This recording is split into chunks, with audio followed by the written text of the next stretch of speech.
Good evening, Final Fantasy Randomizer fans, SGLive enthusiasts, and any other Twitch viewers. Welcome to tonight's game, the round of 16 match between LordFizzlebeef and fryteeth. This is game number 1, best of 3.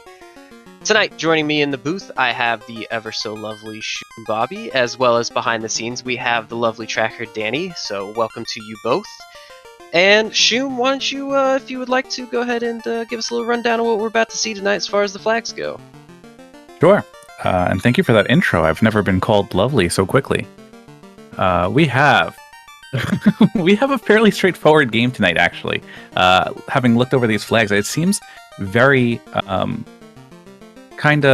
it'll push you in the direction you want to go. None of the incentives are crazy with random placement, so most of the runners are going to know exactly where to go once they get into a dungeon as to where their key items are going to be. There's not too much in the incentive pool besides an extra masa and a ribbon, so it's going to be just grab and go pretty much.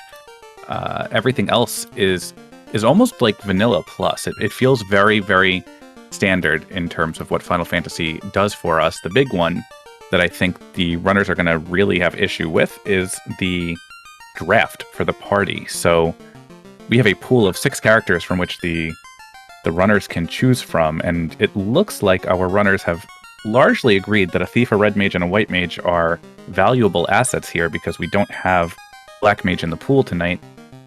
But it looks like fryteeth opted to go with a fighter, and I'm real curious why Fizzlebeef... Well, I have an idea of why Fizzlebeef might have left that last slot empty, but I'm real curious how that's going to play out tonight.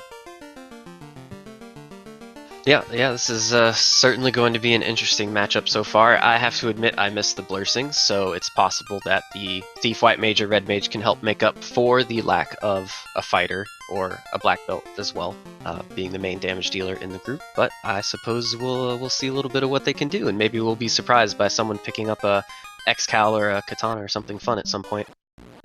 So, I admittedly have not had an opportunity to really catch any of these. I'm curious if Black Belt has been a win condition, because the scaling seems kind of low on these flags. Yeah, certainly now that you say that, of the races that I've watched and the other one that I commentated, I don't believe I really saw any black belts. And that's a very good point. The scaling on this is only 50% to 200%, which means that even for Chaos, you're only looking at somewhere between 1,000 to 4,000 hit points, and that's certainly something that is overcomeable with, say, just an X-Cal, or even like a Vorpal, or a Sun Sword with Temper and Fast. Those are all pretty viable endgame options, really. Right, now we just gotta hope that Temper and Fast actually roll onto black magic that is red learnable. But we see that Nuke did, so at least there's a decent start. Oh yes, and if you didn't miss, or if you did miss it, the Thief there was casting that Nuke, which means they are starting with some black magic, so certainly not having a black mage isn't the worst thing so far. Right, and that Saber is probably going to come in really handy with the item magic being shuffled and Power Gauntlet not being guaranteed to have it, even if they do find the Gauntlet to cast magic.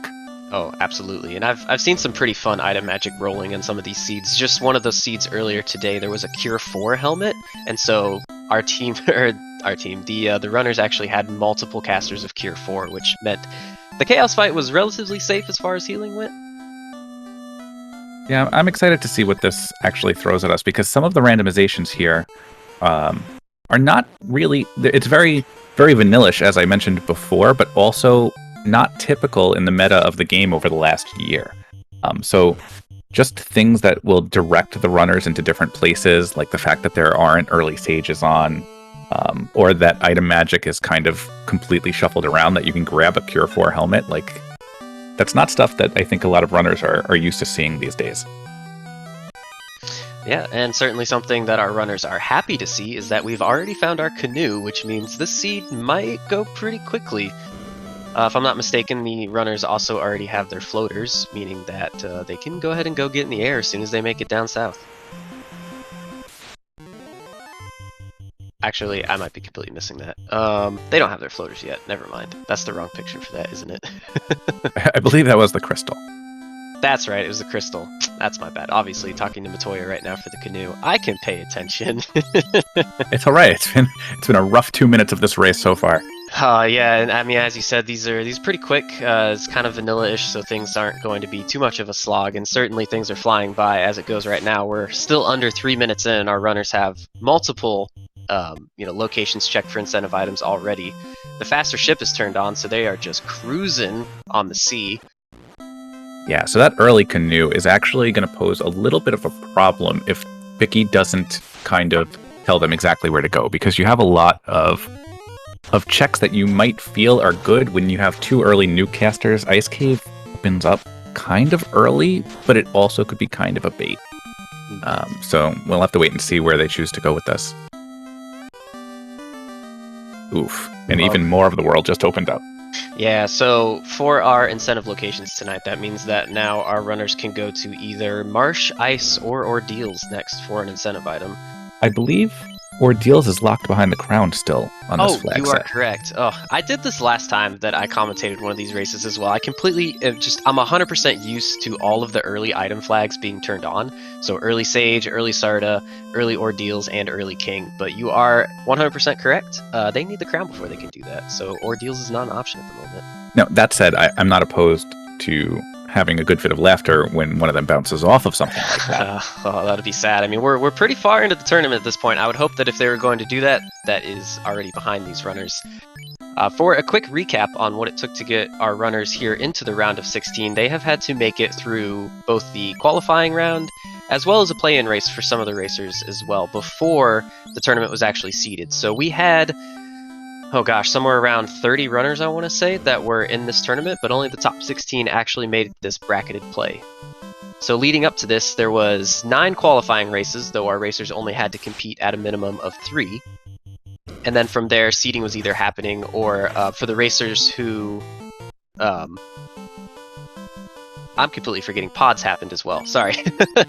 that's the extra thing in there. Let me take that back. They did seeding in the qualifiers, then they did a round of pods. I believe there were 8 pods with about 4 racers in each pod. And then they came into the round of 16. So our racers have raced this flag set at this point no less than, like, I want to say 5 times at the minimum. That makes sense. So most of them probably should have gotten rid of that little hiccups that I was mentioning before. Yes, certainly. To answer in chat, yeah, this is game 1 between LordFizzlebeef and fryteeth. And so right now we're starting to see that divergence that I was talking about. Fizzlebeef taking the double nuke, going into Ice Cave, fryteeth deciding Elfland and that part of the continent is a little bit more valuable. So without entrance floor shuffle, we're definitely going down to Marsh Cave here. Yeah, and something else to point out is that all of the incentive items that are in dungeons this time around are behind gating, which means that Earth, Sea, and Sky are all incentivized, but in order to get to their items, you are going to need another incentive item first, whether that is the rod for Earth, the key for Sea Shrine, or the cube for Sky.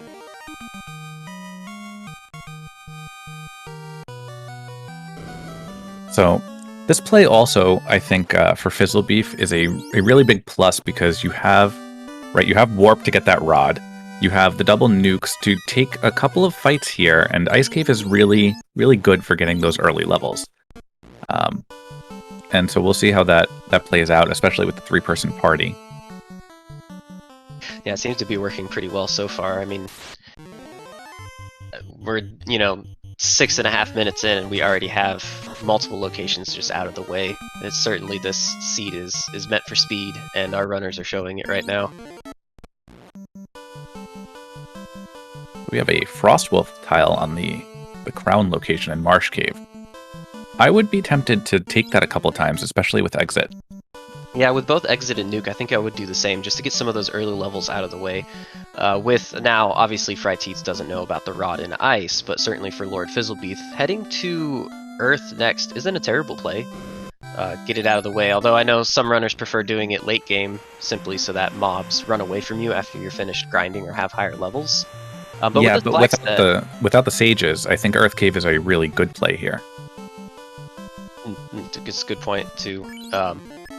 Yeah, and I think with the lower scaling in this seed, a lot of players don't take lots of levels. I certainly see runners finishing around level 20 or low 20s. And getting mobs to run away from you maybe isn't as easy as when you grind out that 32 or 42 black belt or something, right? So I would agree. I think Earth is a good play for early here.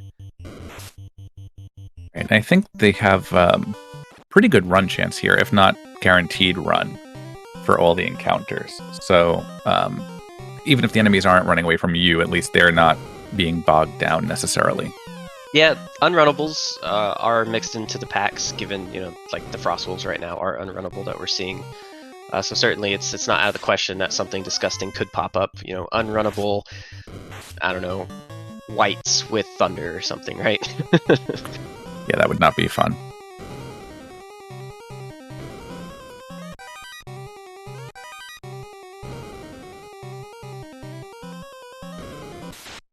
I missed what that was. That was a chime in Marsh Cave? Yes, I believe so. And looking at our tracker's notes, yes, that is indeed what was found. So that'll be not as interesting as we might like it to be, because even though we have access to Mirage, right, without the cube to get that key item or to go fight Tia, we're not really interested in Mirage right now.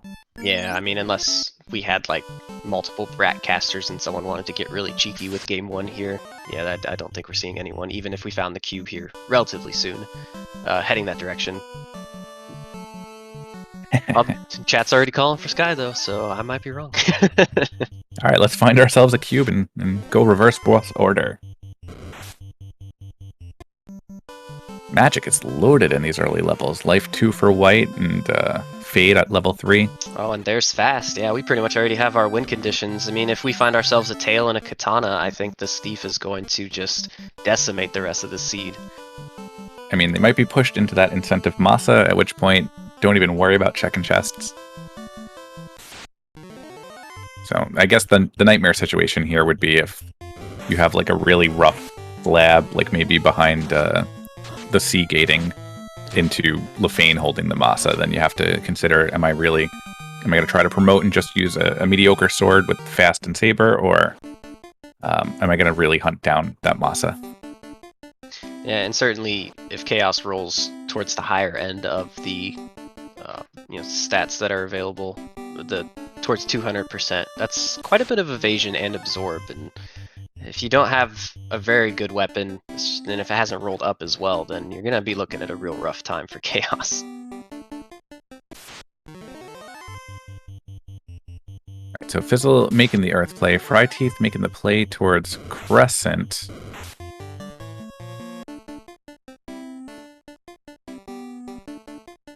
This might actually be one of those bounces you were mentioning, though. With early Sage turned off, our runners need the Earth Orb lit before the Ring of Sages will give them an item. That is going to be an unfortunate check.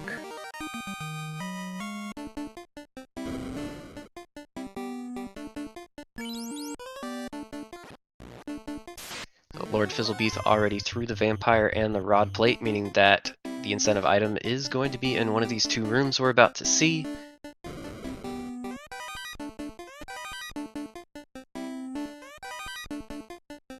Decent sword. There's that crown, which opens up more than you'd expect, right? With Astos and Ordeals now becoming an option. Yep, exactly.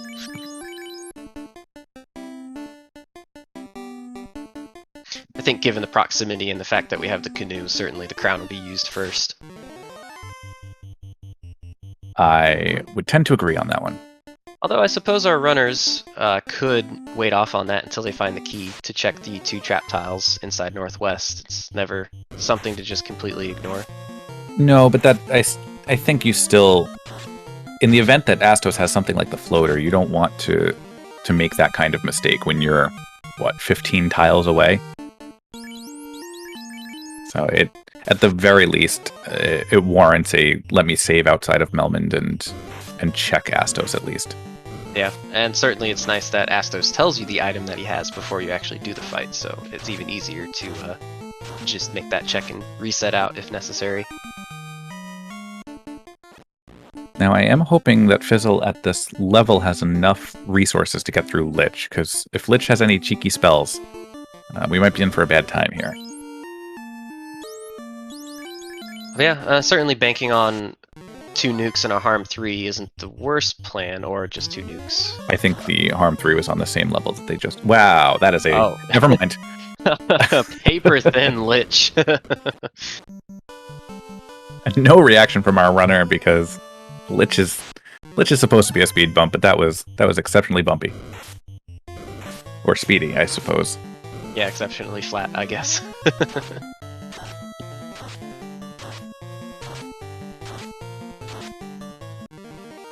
Alright, so Fryteeth making his way around back to Crescent.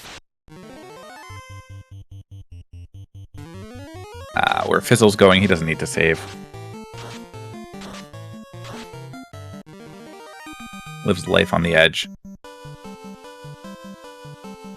It's an interesting play by fryteeth to go about it in this way. I mean, he'll have to sort of backtrack either once he gets the floater or once he makes the call to go to Volcano. Yeah, well, Volcano not being incentivized makes it a hard sell to have to go through the river system to do it. Especially, they seem to be lacking in heal pots and tents. That's a good point. I missed if fryteeth checked the item shop, although I'm assuming he did in Crescent. He did. So, Astos, what do you got for us? Didn't catch it. Maybe that was the tail. Okay.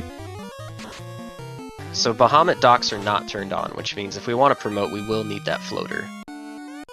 So this certainly could have been something to consider resetting out of to save the time. I mean, Astos is not that much XP or gold. No, but at that point, maybe you just hold on to it and say, I don't want to think about having to come back to this.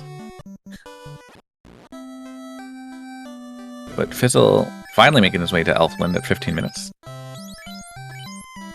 Doing one of those things, Elfland is a real big trap early on because you want the level 3 and 4 magic, but the first time you have access to Elfland, very often you don't have the resources to buy level 3 and 4 magic fully. Yeah, not unless you found like a loaded gold chest in Temple of Fiends or something, and even then a lot of the times you won't have the levels for the spell charges. I find myself making that mistake a lot still, as I'm relatively new to running and going to Elfland early while I don't actually have the levels to use any of the magic to be gained here. I fall into that trap. It is a hard habit to break, and I'm not speaking from a place of having broken it myself, because it is very tempting. You've got the item shop that you still want to check for the incentive, or at least to stock up on some resource. But yeah, without having that gold there, it's one of the biggest towns to have to walk through multiple times, so we really want to try to minimize that. Fryteeth now making his way through the rod plate, gonna find that crown in the box on the top.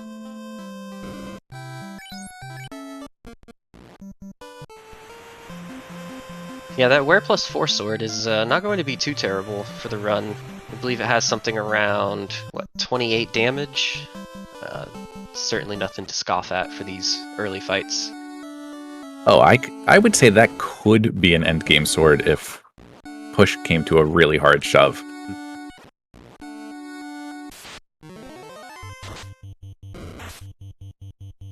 Yeah, I guess with Saber as well. Saber being a very, very slightly better temper. I could see that holding true. You know, a few casts of Saber end up making it hit hard enough. Especially since we are backing that up with fast. I think the biggest fear would be if this was a long Topher, right? You run out of spell charges, maybe you're using new casts to kind of get through, but with the shortened Topher, you have a chance to kind of just scope out the fiends and see, am I really going to need to hold on to these things?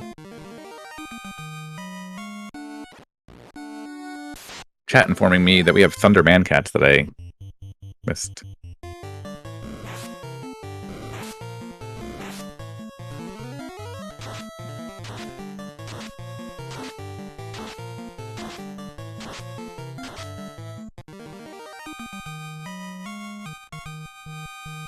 Oh no, just think the name is funny. Alright, works for me.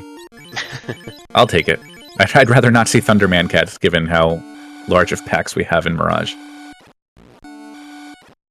Yeah, relatively fast Earth dive for Fryteeth as well. Both our runners now have their first orb slit. Oh, and there's our temper at level 5, which I think LordFizzlebeef's already been the Melman and probably just missed that.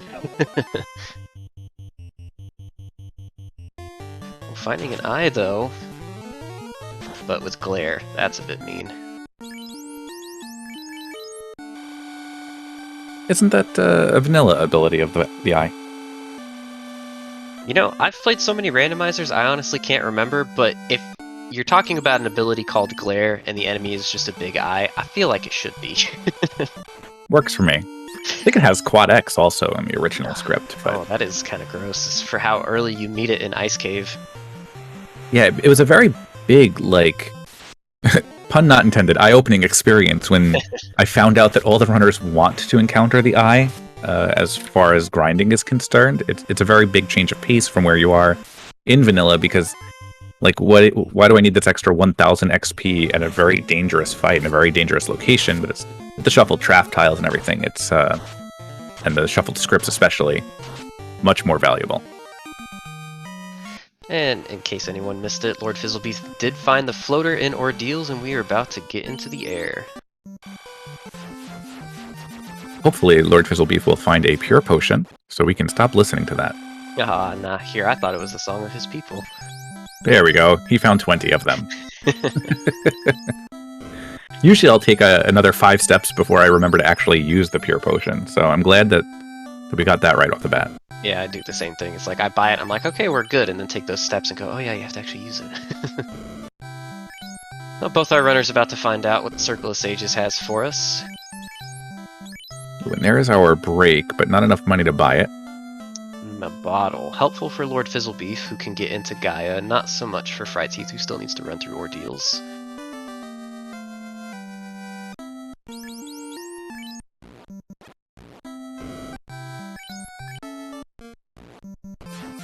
Curious where Fizzle goes from here. I guess to Sarda's cave, yeah? That seems like a really quick check. Yeah, it could be something that you leave for later, just because Titan is also incentivized, and so just based off proximity it might make sense, but given that we don't have any of our other items that lead us into another location, such as the key for Coneria. Actually, Coneria Locked is not incentivized, never mind. Can ignore me. Point was, proximity-wise, maybe, but right. You're in the air, everything's so fast, I would certainly do it. No need to check Dwarf Locked here either, even though there's a lot of items. With Exit, I might have considered that, honestly. Just to say, you know what, maybe there is some gear that I could use here for the extra 30 seconds it takes to check, but these runners play at such a high level that 30 seconds here, 15 seconds there turns into a loss.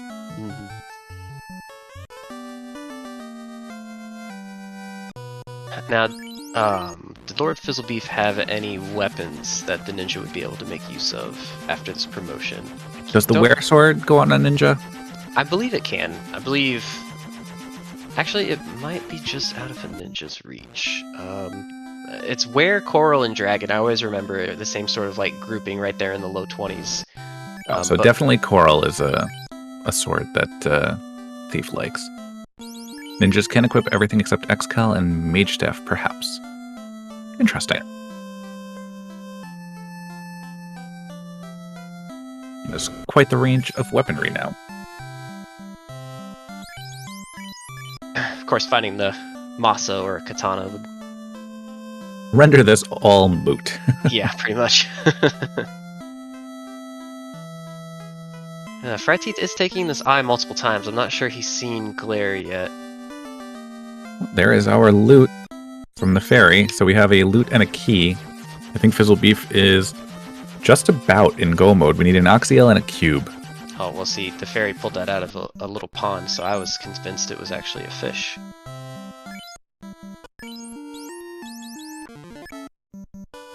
Sorry, took me a second on that one. I will, I'll give it to you, though. We can call it a bass if you want. Yes, for anyone watching who is unfamiliar with some of the FFR randomizer flags, we have a fun percent flag that can change the instrument from the loot to a predetermined large list of things that we'll pull from, and you'll sometimes see fun things such as like a xylophone or a hurdy-gurdy or just some other random instrument. In this case, though, it obviously pulled base instead of loot, but that is in fact the loot that our runner has picked up. Also finding the ruby for sale from, that was Underhill, if I'm not mistaken. Correct, that is his name.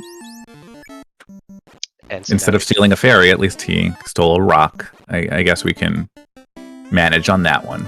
Yeah, I don't think I feel so bad about, taking a rock as trapping an entire creature inside a bottle. I don't know, that Titan was pretty hungry. Although he should have just eaten the herb in his little lockbox.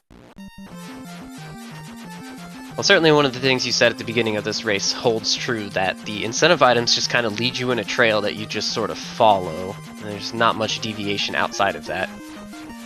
Right, especially without the ability to go to Sea Shrine to check with the key lock, or the cube to check for skies behind gating. I think we're pretty much going to be... Where is remaining that we can just say, hey, this is a thing, let's check it? At this point, I think that's, I don't know, waterfall for the robot? I mean, other than the other incentive locations being sea and sky, I think we're out of everything else. That makes sense to me. So with that in mind, we have 3 pickups then, which means that we'll have the TNT, Adamant, and Slab, which will then lead into the Oxyale Cube and that could be very brutal if we have something where we get those 2 key items that open up the Fiend dungeons first, and then you realize that the slab is in our last dungeon, and it starts a quest chain. Yeah, I think either way though, waterfall is definitely required, so we'll find out what our first one is.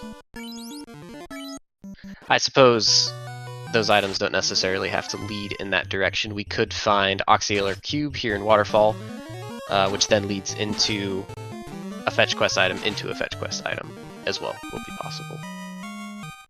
Right.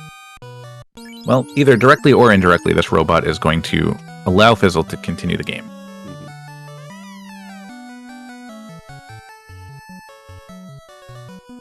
Either gonna give him some sort of beverage, being as in an ale, or I don't know, a fidget cube.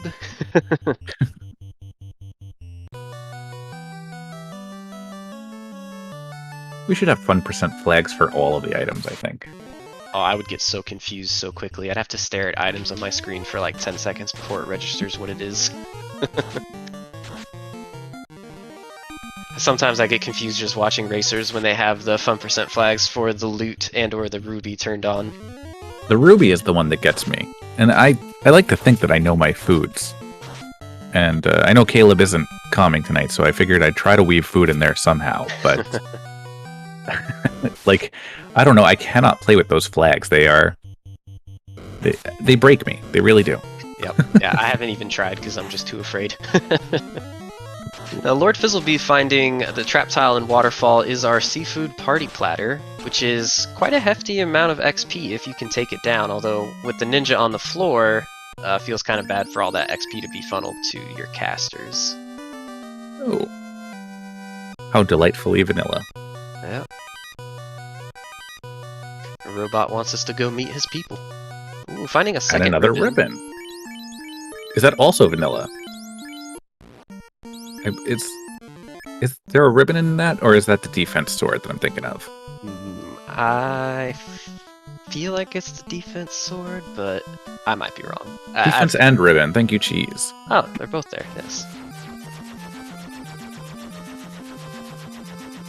Yeah, vanilla waterfall is stacked. I think it's there because you'll go the entire game if you don't have your Nintendo Power guide without realizing that you have a tile that you can step on.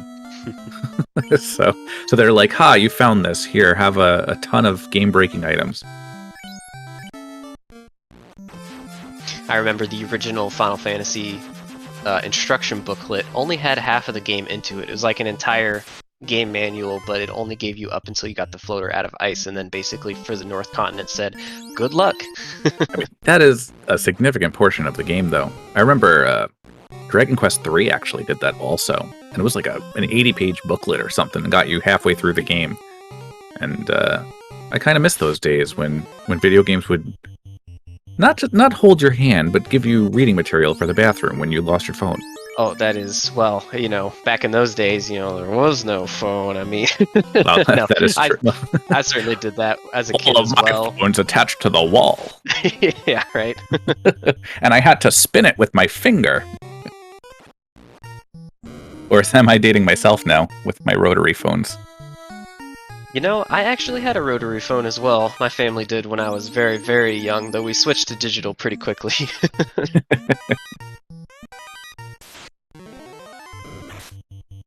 I suppose even the fact that I was playing the NES as a kid, I was a bit behind the curve, because the NES came out in, what, 88? Oh. 87? Oh, before that? No? It might have been Yikes, before that. I myself was in I don't know, I was born in 84, so... 92 for me, so a bit of a difference. A little bit.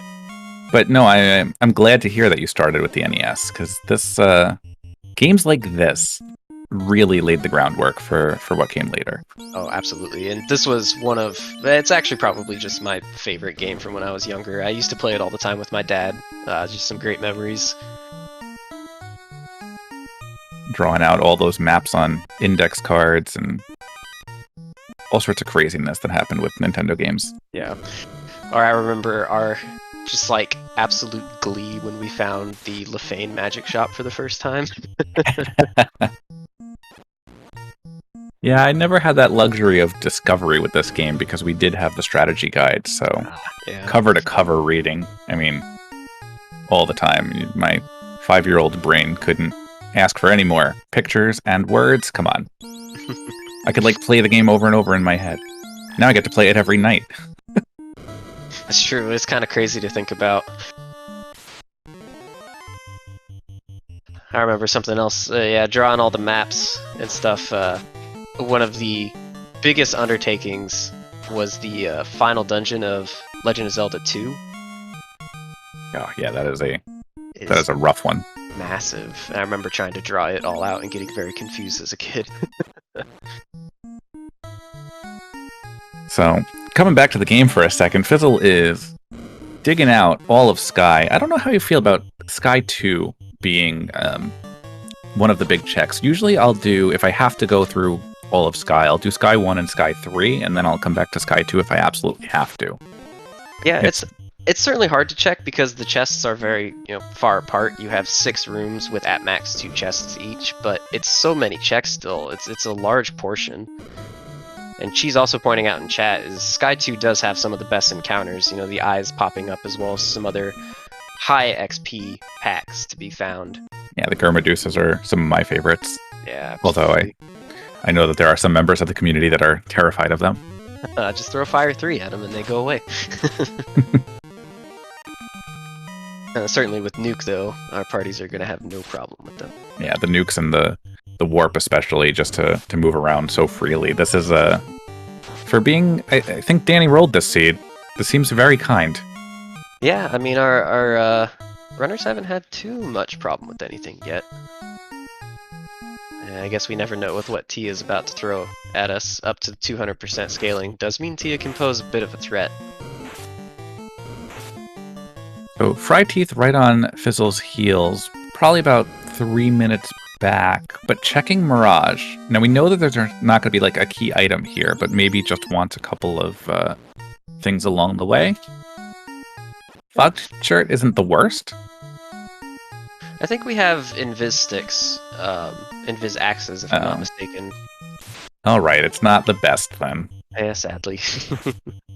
It's better to not get hit at all as opposed to just taking less damage. It's still a nice shirt, yeah, if the White Wizard can equip it. Also true.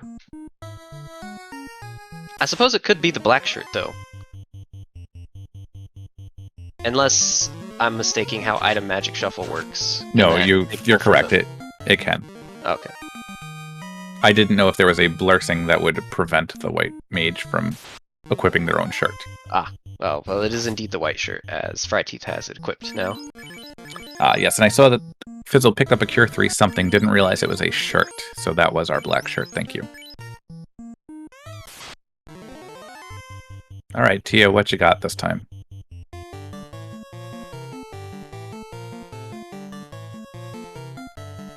Well, you can keep staring at it, but Exfer and Fade has no charges. Fast Saber.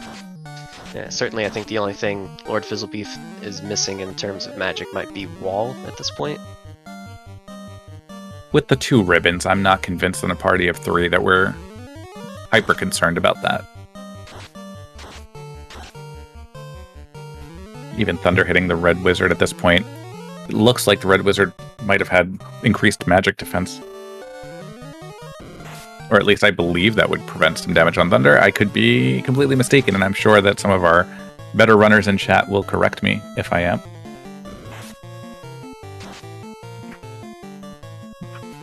A lot of damage going out. A lot of damage being taken.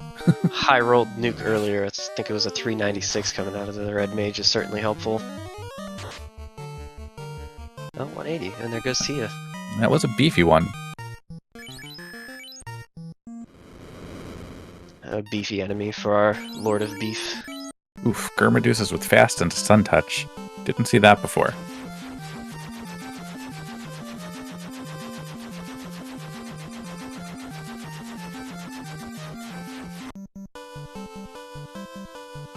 So in theory, I like Fryteeth's party more. Obviously, it's got a fighter as a tank, and nothing being thrown at them is overly hard. So if Topher does pose a bit of a challenge, then you have that extra party member. But we can see Fizzle has, what, 5 levels on Fryteeth at this point? Moving just a little bit quicker with less baggage, really. Yeah, I have a hard time seeing the value of the knight at this point. Certainly that could change if, you know, the Masa is in a skippable location and we don't have any good weapons for the thief. But not having a knight in this flag set I think makes a lot of sense, because one of the extra things that's turned on is the 80 agility for the thief/ninja. And that certainly makes them a very valuable party member, possibly more so than the knight. 80 is just on that threshold for me of being like, I'm not confident that I get that turn in to get my Roostic off. It's still a mean Kraken is going to do Kraken things. When that's turned up to a plus 100, plus 120, sometimes you get away with it if you don't have turn order. Yeah, that is very fair. I suppose with the short Topher, I see the benefit in either direction. Yeah, short Topher is just, historically, in my experience, has been throw yourself at it a gazillion times until the one time it works. Because you don't really need to overcompensate for a shorter Topher unless there's some wild scripting going on. Yeah, it's not impossible. We could see Chaos coming with multiple nukes or nuclears, and there's no way to be prepared. I can't imagine Chaos would go nuke, nuke, nuclear, nuclear. Well, now that you've said that, I think you've commentator cursed our runners. I believe the race earlier today or yesterday might have had that case, so hopefully we don't have another one. I think I saw a race earlier where Chaos had Sleep Touch as well, which is a huge pain. Which is surprising. I don't usually think about touch attacks being a problem in Chaos's fight. It's certainly not something you see very often, but when it happens, it can be quite devastating. Yeah, most runners will make Invis a win condition on Chaos. Or you could be in the case of, I believe, our very own Crabcakes the other night in the finals for Fall League decided to stack up that Invis and then brack Chaos down as the win condition. So that was a fun one. Maybe we see one of those tonight too. That's just being stylish. We should have tournaments that award style points. I would be very much down for that. Yeah, I suppose the bingo tournament from last winter, in a sense, did that, having objectives for doing things such as bracking Kraken.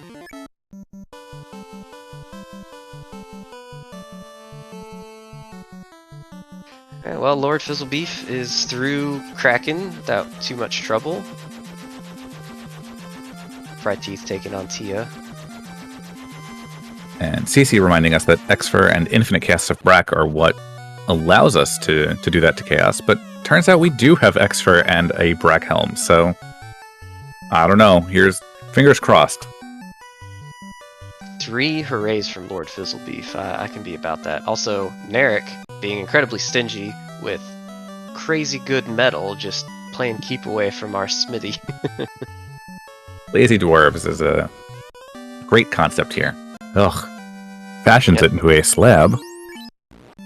So at this point, that means we know the slab has to turn into the masa, if I'm not mistaken. I believe so. Which also tells us that Fizzlebeef wants a masa. Yeah, I think at this point, the wear +4 with Fast and Saber could work, but I don't think, we're 38 minutes into the seed, and relatively close to the end at this point. I think taking the little extra time for a safety net, I think it makes sense. I don't think it's a terrible play by any means. No, certainly not. Although I suppose at this point, yeah, I mean, with the seeding being so linear in terms of where the incentive items take you, though, I doubt he feels he's very far ahead from fryteeth at this point. And certainly we know as the viewers that fryteeth did take a little longer to find the floater in ordeals, which might have given LordFizzlebeef a little bit of an edge, but I don't think you could count on that. You see, now, I think Fizzle's been around long enough that we have the added benefit of the confidence of experience, and that just plays into execution, right? Like, if you know that you know where you're headed every step of the way, right? Like, he determined, I've got a canoe, I'm going straight to Ice Cave with this double nuke in the warp, right? And that one decision saves a lot of time over, and not that he's necessarily anticipating the other runner doing something differently, but just the confidence to do that, seeing that he's getting through it on the first go, not having any hiccups along the way. I don't know. I feel like 40 minutes to all 4 orbs in any flag set's got to be feeling good. I mean, he talked to the Hooray Dwarf thrice, so... Yeah, that might be the best indicator of how he feels about his performance so far.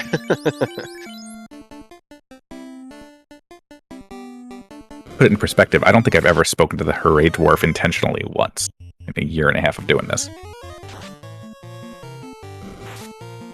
Oh, fryteeth being over to the right once is going to miss walking in front of a door. If there's one thing that you've, metaphorically slapped me upside the head for multiple times, it's been that exact thing. Honestly, that entire dialogue just went through my head, and I go, you know what? Maybe I'm not going to bring it up. Velik is here, and I don't see Jat in chat, so maybe he gets away with not walking in front of the door here. But no, we don't let any of our runners go. And then Sharknado 2 missing the door. Oh no.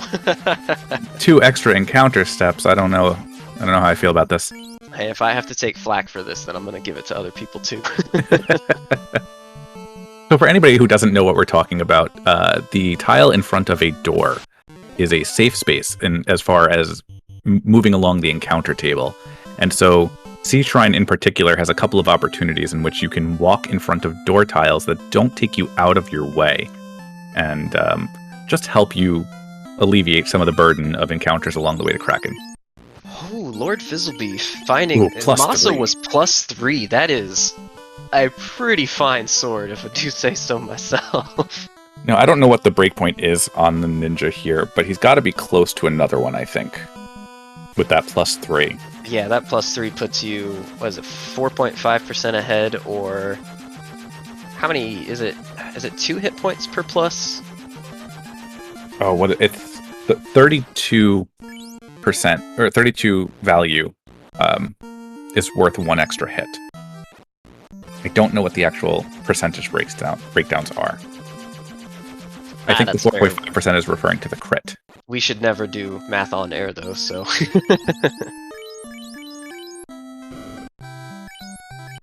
Oh, that's right. Thank you for that reminder, Cece, that the Masamune doesn't actually take into account hit bonuses because it's already too broken of a weapon. Huh, interesting. I actually didn't know that. I've learned something now tonight.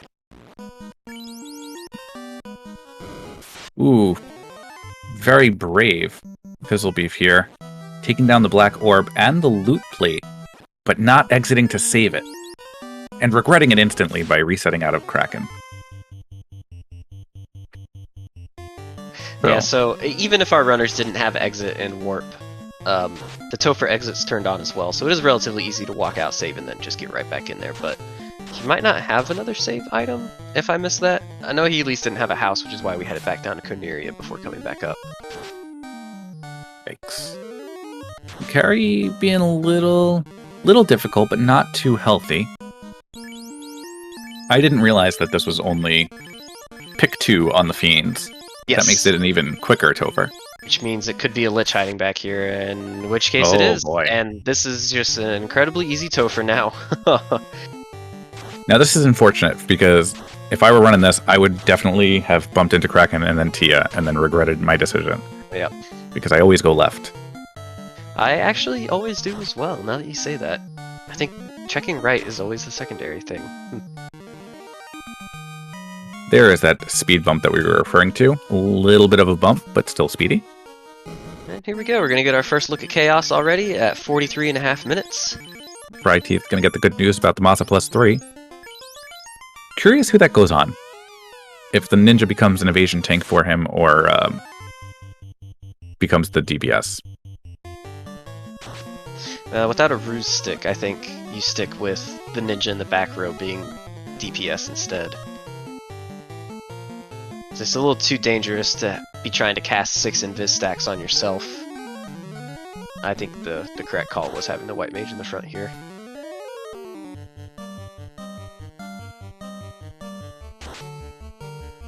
Seven hits, 687 damage, not bad. Gonna still take a few turns, even with those numbers. Unless Chaos rolled only around 1,000. 7 hits for 712, so we're about 1,300 damage now. Another 116, 1,400-ish damage. Chaos could die at any point now with the 50% to 200% scaling. Another 100 damage, and there goes Chaos! Oof. That is a wimpy Chaos. Wow. This is a very atypical Danny Seed, but get your GGs out in chat for LordFizzlebeef. Congratulations to LordFizzlebeef. With an official race time GG time of 44 minutes and 30 seconds. So with that puts LordFizzlebeef up with 1 win, but this is a best of 3, so fryteeth is by no means out of this race at this point. Also having chosen right here. Let's see, we got through carry. Lich shouldn't be posing any problems here. So for as big of a hiccup as fryteeth had early on, caught up very, very quickly here. Yeah, even with the play for LordFizzlebeef going to ice first, and certainly that saving him some extra time as well, fryteeth is still right on his heels. And I think, as you mentioned, LordFizzlebeef just kind of, well, here he is himself. Maybe I'll let him talk about it. Welcome, and congrats, LordFizzlebeef. Congrats. Oh, wow. So why don't you tell us how you felt about that seed? I mean, from our perspective, it seemed to went pretty well for you, but certainly we'd like to hear your thoughts on it. I can't explain why I felt behind the entire time, but I felt behind the entire time because this was not a party that I envisioned myself taking, but when life hands you lemons, you throw them. You throw them. Fair. So, is there a reason why? What was going through your mind specifically around why you took 3 party members? I didn't see enough there to warrant taking a 4th. I would consider taking a 4th if I had more black casters. There was exactly 1.5 black casters. I actually considered for a hot second going just Thief Red, but the plus 10 luck on the White Mage, I figured that makes it worth the risk, because if I have to do like an early Ice or an early March, I'm going to want 2 auto-run characters instead of 1. And then I lucked out with Exit. Yeah, and certainly seeing that nuke at level 1 was nothing bad as well. Mm-hmm. Also, GG's to fryteeth. Just saw on screen our second Chaos kill. Looks like our official time was 46 minutes and 47 seconds. So, joining us in the booth now is fryteeth. GG, sir. Thank you. Well, fryteeth, I guess I'll ask you the same question I started for LordFizzlebeef, is how did you feel about that seed? felt like it was going pretty well until I saw him finish at 44.30. That is, I would say, pretty fair. You were both pretty neck and neck the entire time here. So it unfortunately came down to one routing decision, where it looked like you went to Crescent Lake, and LordFizzlebeef decided to go toward Deals to find that floater just a little bit earlier. But on the whole, execution across the board was pretty good. Yeah, I mean, it was a pretty straightforward seed. I'm not sure I would have done anything differently. Yeah, I think certainly for, anyone who's been watching an amount of this tournament, both of these times are incredibly fast for the flag set. Seeing shorter times than what both of you accomplished tonight has been a rarity up to this point.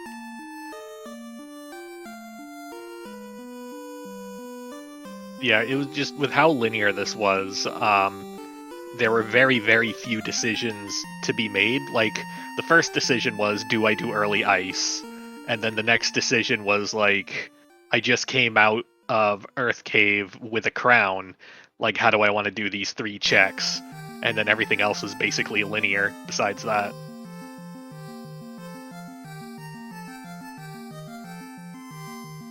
So, fryteeth, why don't you let us into your head a little bit? What made you decide on the party comp that you went with for tonight?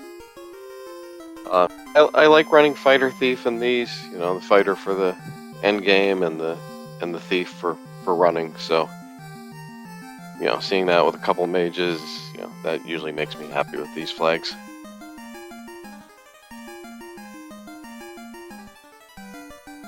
I guess a question for either runner. Did you consider the reroll once you saw the nuke at level 1 at any point? Not sure what I would have re-rolled into. No one else could have taken advantage of it out of the pool. Yeah, I have to admit I missed what the actual pool for drafting was. I wasn't sure if there was anyone else out there who could cast a black spell. No, there was a second fighter and a second white mage. Yep. I see. Okay, that makes perfect sense then. I see exactly why both of you went with what you did.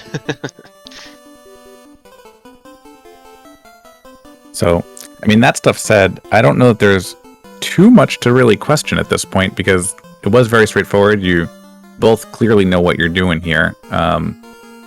Unless you have any other questions, Valak, I guess we can just go to closing thoughts here.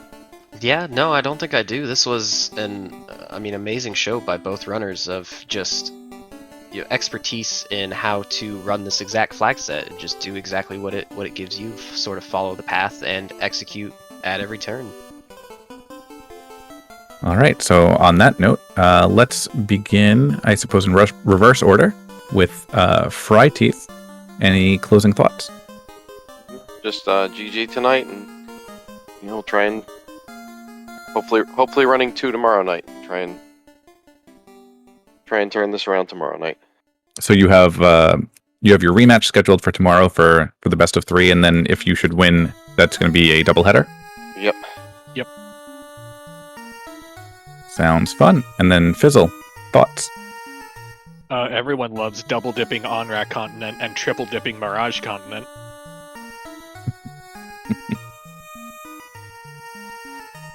I would argue that almost no one does.